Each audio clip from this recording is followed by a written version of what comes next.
Wrigley's Spearmint Chewing Gum, the refreshing, delicious treat that gives you chewing enjoyment, presents for your listening enjoyment Edmund O'Brien as... Johnny Dollar. Your call to Blood River is ready, sir. 1 moment. Go ahead, please. Hello, Deputy Gray? Yeah, is this Mr. Dollar? Yeah, right. I've been assigned to the Colburn shooting. I got your telegram. What'll you be here? Well, I have to ask you a favor. I got a plane space to Parkinson, and I understand there's a bus to a place called Divide, but I can't find any transportation into Blood River. Well, there isn't any. I'll have to meet you in Parkinson. Oh, good. I'm due to arrive at 4 tomorrow afternoon. Say, what about Colburn? Did he make a statement? No, he hasn't come to yet. If you want one, you better show some speed. The doc says he may not last tomorrow.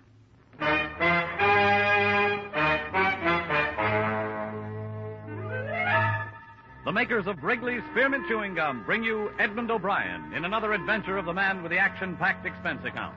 America's fabulous freelance insurance investigator. Yours truly, Johnny Dollar.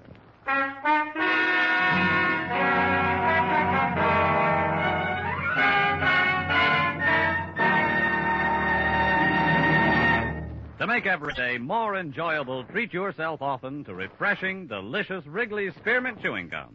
Here's a tip treat you can enjoy indoors, outdoors, at work, or at play. The cool, long-lasting mint flavor refreshes you.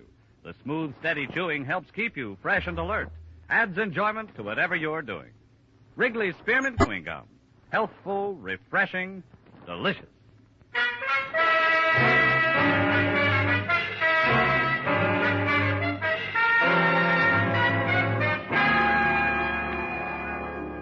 Expense account submitted by Special Investigator Johnny Dollar to Tri-State Life and Casualty Company, Hartford, Connecticut. The following is an accounting of my expenditures during investigation of the Blood River matter. Expense account item 1, $240, transportation and incidentals between Hartford and Parkinson. I was paged at the airport and given a note that directed me to St. Paul's Hospital, where I was met by Deputy Sheriff Tom Gray. They brought Colburn in here this morning. I pumped some blood into him, I guess. Nothing like a hospital out in Blood River. Any improvement? Yeah, I don't think so. Slugs from a 45, 4 of them. If it was me, I'd have left him where he was. Moving him 40 miles didn't do him no good. What did this insurance company send you out for? Well, just a routine check. When a policyholder gets shot up, they like to know why and by whom. How much insurance do you have? $50,000 worth. Oh, I didn't know that. Who's it go to? Frank Colburn, a son, and Mary Colburn, a daughter. Oh. Do you have any leads, Sheriff? Leads? Oh, I got what the hired girl said.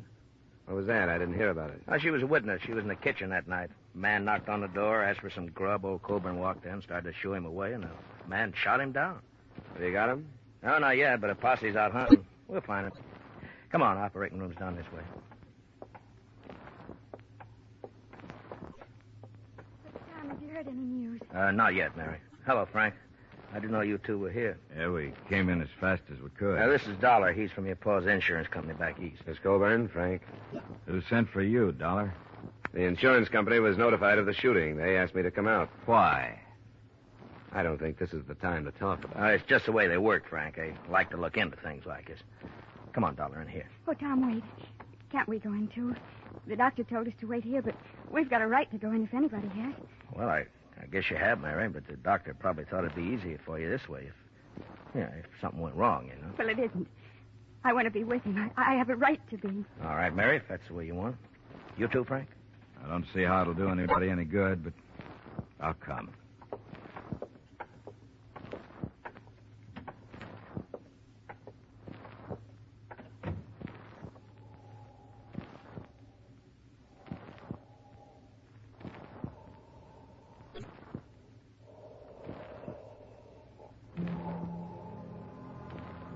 The son, Frank, was a huge man, well over 6 feet in his high-heeled boots.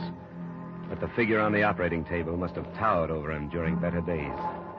I learned later that Max Colburn was more than a man. He was already a legend in the Blood River section. But here, under the intense glare of a battery of overhead lights, and under the probing instruments of the surgeon, Colburn was a great deal less than a man. Through the concealing sheets, you could realize the disintegration of his body, and his massive head, skin now bloodless and drawn, had already taken on the aspects of a skull. I knew he'd never make a deathbed statement, but we stood there and waited 2 hours for him to die.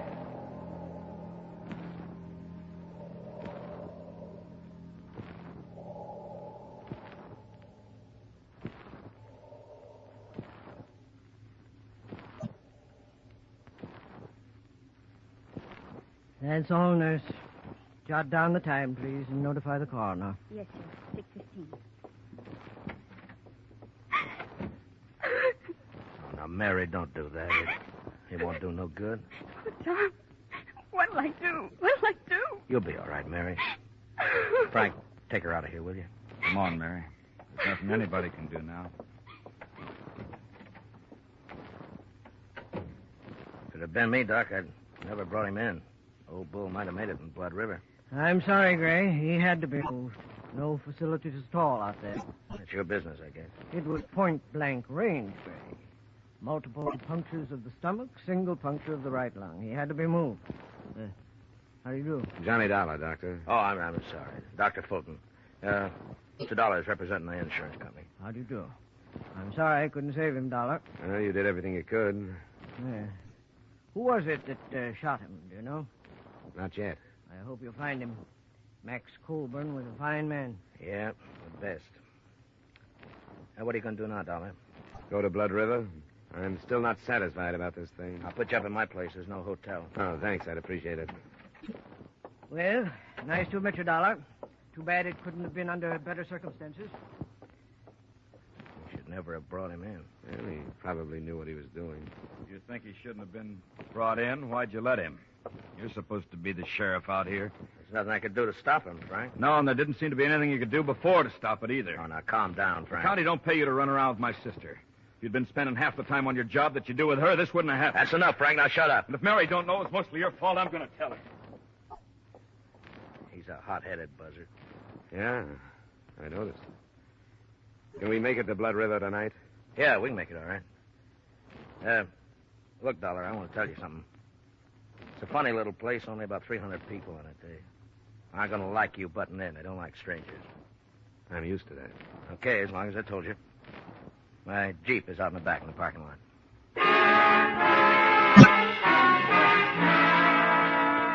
It was only 40 miles to the village of Blood River. It took us until 9:30 to get there. But long before then, I had begun to feel the place. It was at the foot of a range of mountains that rose sheerly from a narrow, choked valley. And it was the mountains that gave the feeling of oppression. In the moonlight, they seemed to be leaning over the village, ready to destroy it at any moment. Gray had comfortable quarters in his cabin office. I slept fairly well. And the next morning, he drove me out to the village, to the Colburn Ranch.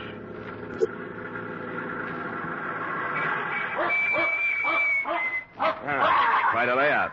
Only 400 acres now. Colburn used to own the whole valley. There's open range up in the hills there. Well, this is the best fattening range in the whole... Would you get away, Duke? That dog dangerous? Yeah, could be, I guess. He's the old man's dog. He knows something's wrong, but he don't know what. Oh. That's right, isn't it, Duke, boy? Yeah. Now, go away, go away. Go on, boy, go. Well, come on, we'll go up to the house. Our girl will be in the kitchen, I suppose. Oh, cut it off, Duke. He's all right. Now, shut up, will you? You don't see many people dressed like you. He's got nothing on me. I don't see many dogs like him.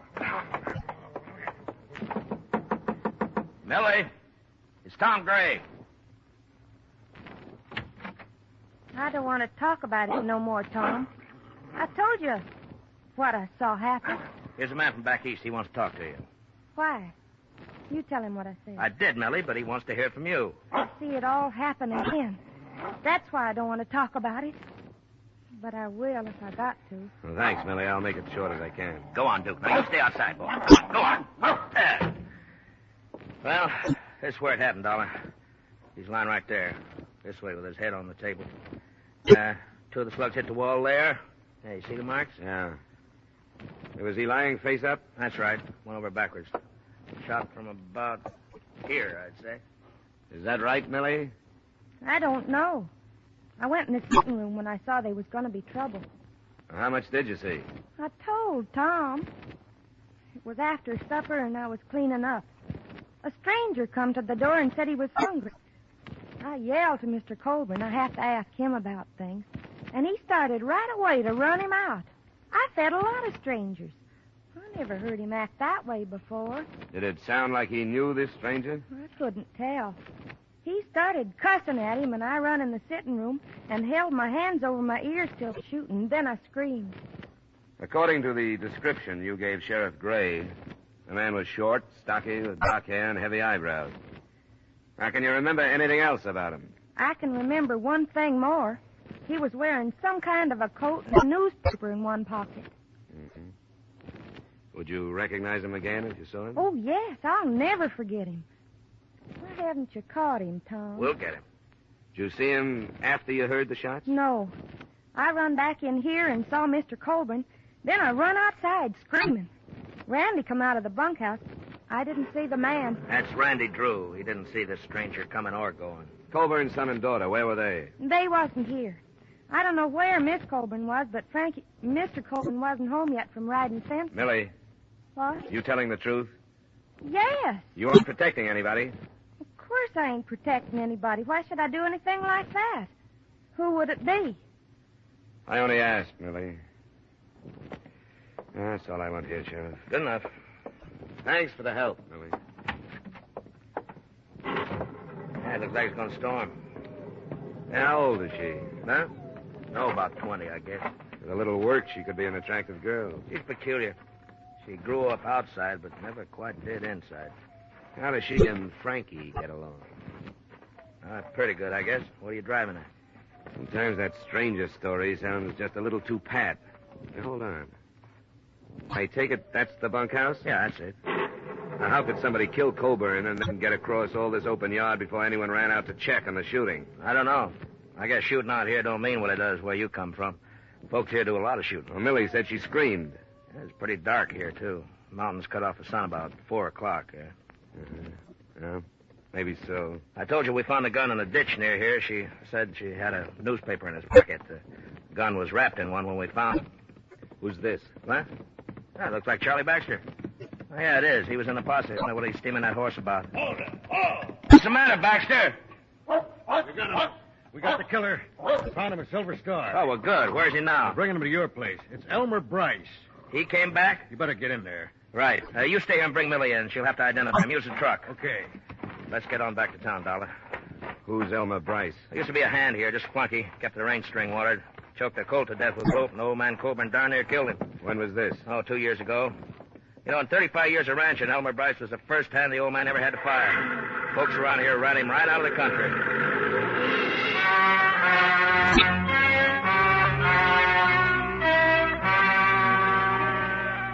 The thunderstorm swept in over the mountains and began to drench the valley during the trip back to the village.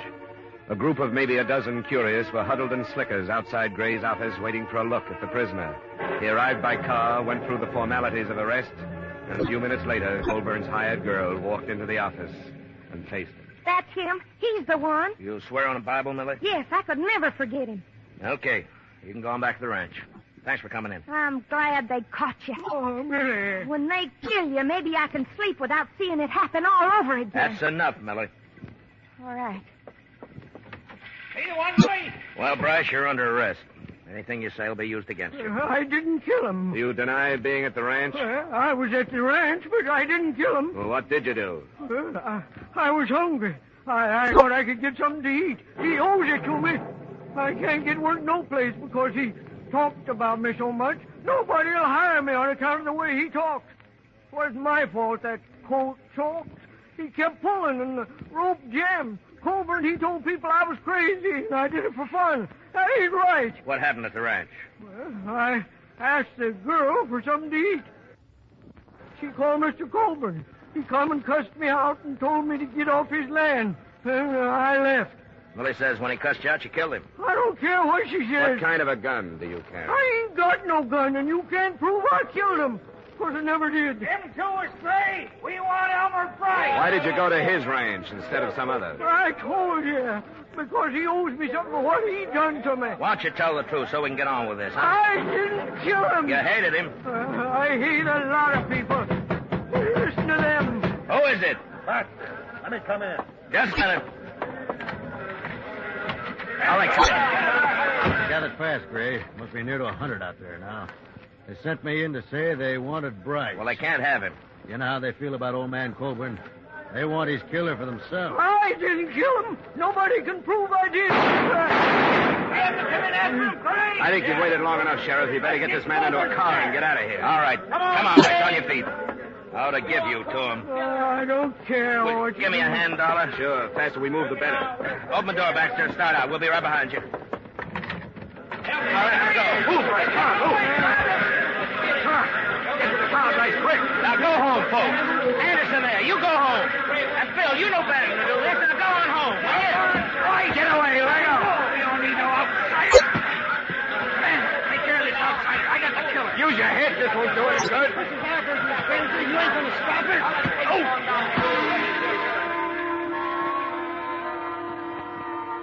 There was no stopping them. I caught a last glimpse of Bryce's face as I went down into the mud of the street. Then there was nothing but hundreds of thrashing legs carrying the mob and their victim to a waiting truck. Blood River was in the process of living up to its name.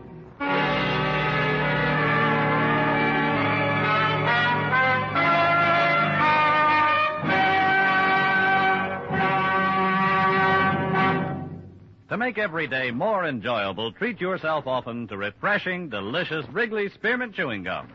The lively, full-bodied real mint flavor cools your mouth, moistens your throat, freshens your taste. And the chewing itself gives you a little lift, helps you keep going at your best. So for real chewing enjoyment that's refreshing and long-lasting, always keep Wrigley Spearmint Chewing Gum handy. Healthful, delicious Wrigley Spearmint Gum will make every day more enjoyable. And now with our star, Edmund O'Brien, we return you to the second act of yours truly, Johnny Dollar.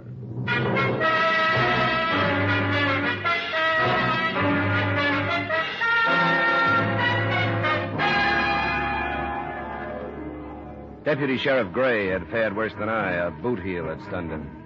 So it was 15 minutes before we got underway in the Jeep. We found Elmer Bryce on the road to the Colburn Ranch, hanging from a bridge. We took his body back to the sheriff's office in the now silent village. You got to understand how they felt about Colburn before you can begin to understand their actions. I'll never understand. I've never been part of a mob. And neither have I. Neither have they. But this is something special.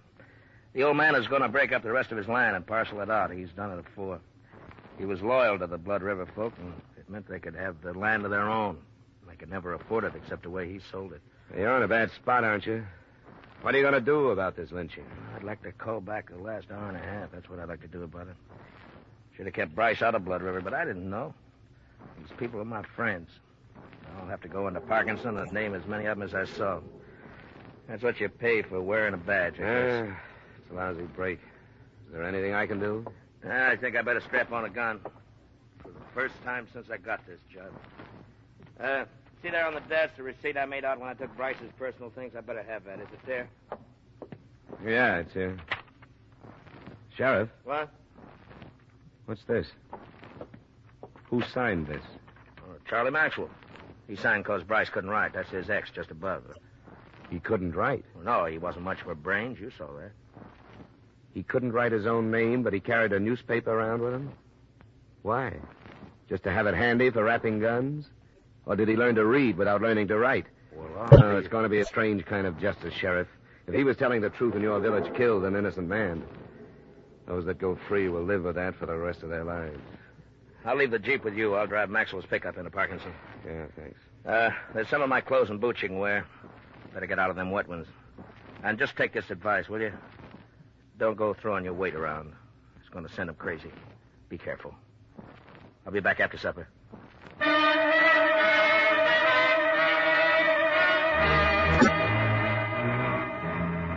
The single street was still silent and empty when I left for the Colburn Ranch. The mountains were closing in again. There should have been lights in the windows of the houses, but instead they were dark. And I could feel the eyes of the people who stood inside them, watching me pass. Finally, almost at the edge of town, a knot of men stepped from a doorway and waved me to a stop. Where's Tom Gray? He went into Parkinson. What for? To report the lynching. Lynching? Hear that, boys? He says somebody strung up the killer. I don't believe it. From what I hear, he hung himself. And good riddance. Why are you trying this out on me? I'm not here to arrest you. I couldn't if I wanted to. What are you doing here? I'm still looking for Max Colburn's murderer. Bryce hung himself. He shouldn't have, because he wasn't guilty. Who says that? Sheriff Gray and I. There was nothing against him but your personal feelings and some circumstantial evidence. He's the one who done it. He even said so. Said what? That he went to the ranch first door. Why else would he do that? He was hungry. Now, come on, get out of my way.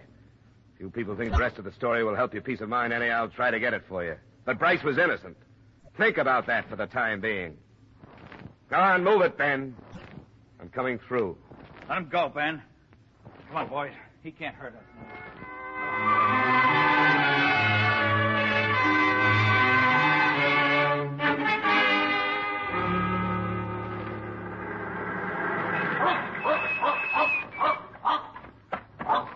All right, boy, all right. It's all right. Come on. You're a good boy. Sure, it's all right. Yep, these clothes belong to a friend of yours.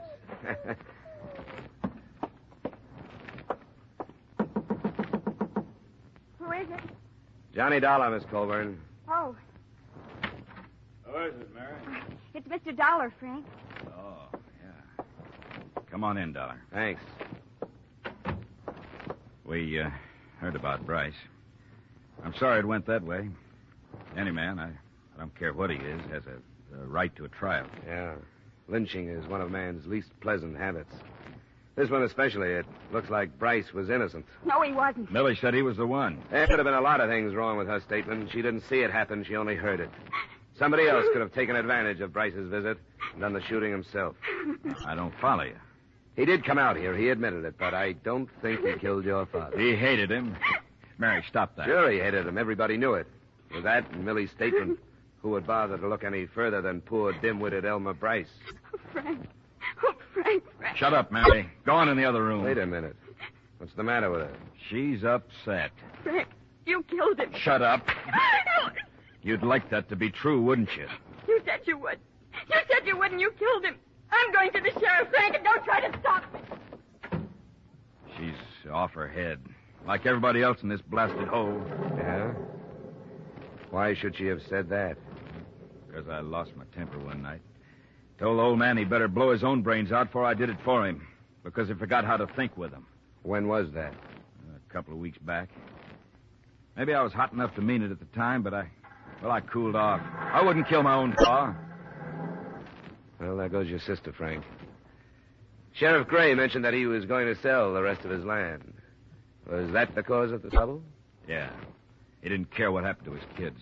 I told him with all the war talk, this was the time to hang on to it, restock the herds, and get ready to make some money. Ranch is yours now. That's right. Mine and Mary's. Where were you when your father was killed? I was riding fences up by Red Knoll. Do you have any way to prove that? Any witnesses? You don't run into anybody up that way. That's our land. Folks stay off it. What about it, Frank? What about it? There's a lot stacked up against you.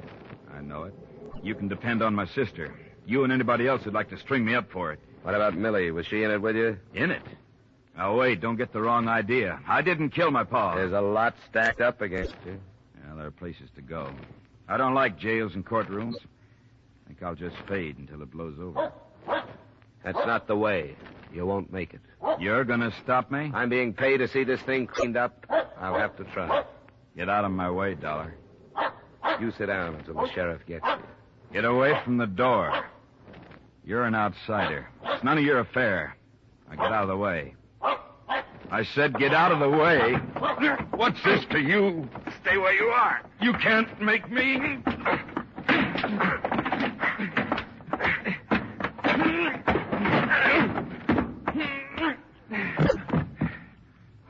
No, I don't want to have to kill you. So don't get up. Frankie, What do you want, Millie? What are you doing with that gun? you've got to kill him, Frankie. Get out of here. You've got to. For me. Why? Because I lied. I lied to everybody. What about? About your pa. Elmer Bryce didn't kill him. Millie. Because I did. I killed him for you. You told me that night you wished he was dead. You remember that night? I remember, Millie. And I told you I'd do anything for you. Remember that? Anything. Yeah, I remember. I lied. Elmer Bryce came, but I stayed in the kitchen and heard everything he said. I knew he hated your pa, and after he ran away, I thought about it. You're crazy, Millie. I waited for a while, and when I knew nobody saw that man leave, I yelled to your pa again. And when he come in, I shot him. That night I threw away the gun. What's the matter with you, Millie? You know what's the matter. Now you can't run off and leave me. You've got to help me. I can't help you. You got to kill this man. I won't do it, Millie. Then you've got to take me away with you. I'm not going away now. I don't have to. I didn't have anything to do with it. This is the end for you and me. All right, Frankie. Hey, get down. Don't do it! Stop it.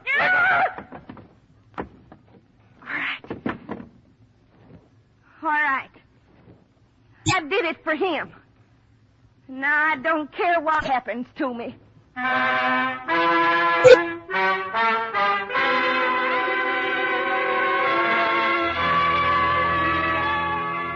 As far as I was concerned, that was it. Frank Coburn lost a lot of blood, but not his life. And his sister still had to live at the ranch with her ill-tempered brother. The high who brought all this out was taken by the sheriff. When I left Blood River, the state had moved in to see what it could do about the lynching. But what that is, I don't know. The entire village was guilty of murder, and what could anybody do about that? All I know is that the original murder was not committed with the idea of insurance fraud. And in spite of the mess I got into, that's what I was hired to learn. Expense account item 2, same as item 1. Expense account total, $740. Yours truly, Johnny Dollar.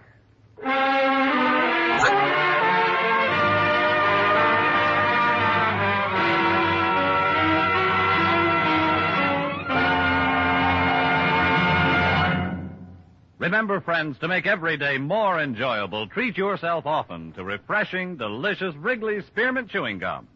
There's lots of cooling, real mint flavor in every stick. And chewing Wrigley Spearmint helps keep you feeling fresh and alert. You feel better, work better, get more fun out of doing things. So indoors, outdoors, wherever you go, keep some healthful, refreshing Wrigley Spearmint Chewing Gum handy. To make every day more enjoyable, treat yourself often to delicious Wrigley's Spearmint Chewing Gum.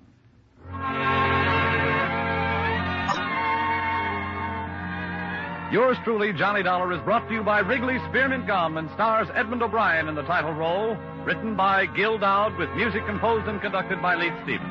Edmund O'Brien can now be seen starring in the Columbia Pictures production 711 Ocean Drive. Featured in tonight's cast were Virginia Gregg, Bill Conrad, Junius Matthews, Sammy Hill, Clayton Post, Tyler McVeigh, Dave Light, and Howard Culver. Yours truly, Johnny Dollar, is produced and directed by Jaime Del Valle.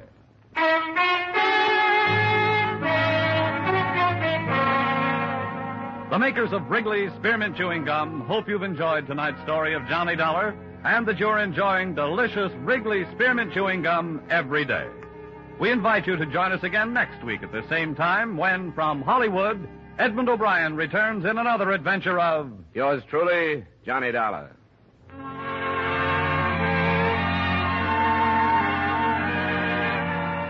Bob Stevenson speaking. This is CBS, the Columbia Broadcasting System.